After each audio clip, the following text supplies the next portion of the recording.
Hello，大家好，我係西洋木區 PP 組阿瑩。係啊，今日咧講見證啊，自己都有啲緊張。由細到大啦，爸爸媽媽就掉低咗我，咁就我婆婆照顧湊我湊到大嘅。好細個嗰陣，其實我婆婆已經將我係契咗俾觀音噶啦，咁我就一路都跟住去拜偶像。咁直至到我結咗婚啦，同奶奶就搬咗出去住，一路以嚟都風平浪靜嘅。咁咪其實直至到阿仔出咗世。咁我哋關係開始轉差，係去到好難頂嘅階段。維持咗足足都差唔多2年呢個關係，好辛苦，好辛苦。咁啊，直至到阿奶奶搬走咗，都一路冇見嘅，因為真係好難相處到咯。咁到阿仔19年啦，上小學嘅時候，因為有咁啱撞正疫情，其實好辛苦啊。我仲有個女再細啲，咁啊帶住哥哥一路上網課，到2020年同阿仔最差嘅關係。即係日日鬧交啊，爭啲真係喐手。當面對好多嘅壓力啊、環境啊、經濟啊各樣嘢，其實都令到好焦慮，好多解決唔到嘅問題喺自己嘅心靈上面，覺得好辛苦。直至到有個媽咪叫我哋參加幸福小組，咁我哋就開始接受邀請啦。咁去到小組嘅時候，咁即係個個都分享自己嘅嘢啦。咁我分享嘅時候真係好多眼淚啊，好覺得自己。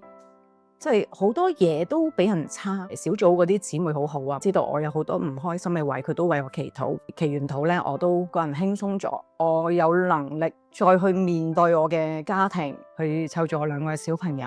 咁啊，如是者真係去到第7週，有把聲同我講咯，佢話其實你應該要接受呢一份嘅救恩咯。我自己就真係勇敢去接受，我想接受呢一份嘅盼望咯。自己係好難去再向前行。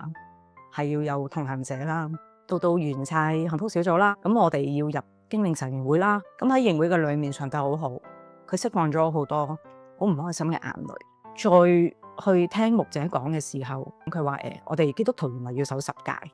咁10誡裏面有一條誡命，我真係聽完之後好深刻，原來係要孝順父母。咁孝順自己父母我理解，因為其實我爸爸媽媽掉低咗我諗我呢方面唔困難嘅。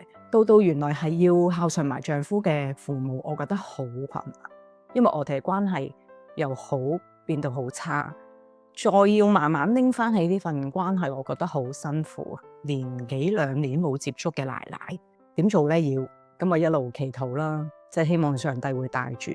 咁到我真正俾上帝帶住去行出呢一步嘅時候，嘗試下再 WhatsApp 佢啦，到打電話聯絡佢啦。咁我都會煲下湯啊，咁我都會拎俾佢飲啊，約下去食飯啊，俾啲孫去見啊。我自己個心開始好似釋放咗。我係感謝上帝係真正讓我可以同佢呢段關係去修補、去破冰。我有邀請佢翻嚟教會啦，即係可能上帝去感動佢啦，佢都願意同我哋一齊翻嚟教會。咁都一路有上下崇拜，咁啊帶領住佢翻嚟呢度簽嘛。咁佢都見證住我，其實我以前係好暴躁、好難頂嘅脾氣啦。佢同我一齊經歷我嘅改變，我哋嘅關係。上帝俾咗好多嘅耐性同埋溫柔，我同阿仔去溝通咯。上帝又聽我哋嘅祈禱，即係呢2位喺我生命中都重要嘅人，佢都能夠見證住我嘅改變啦。我哋嘅關係更勝從前啦。最感恩嘅係婆婆一路都係偶像。今年2026年啦，即係我帶出去返教會之後，佢好感受到上帝俾佢嗰份祝福，咁佢都開口決志咗，相信耶穌。喺我4月12號嘅浸禮嘅裏面，我奶奶啦、我婆婆啦，佢哋都見證住我呢一個大日子，好開心有呢一份嘅榮幸咯。母親節快樂，因為咧母愛係真係得來不易嘅。多謝大家，記得訂閱簽物見證頻道，撳埋個鐘仔，同埋幫手分享、點讚，等更多人認識神。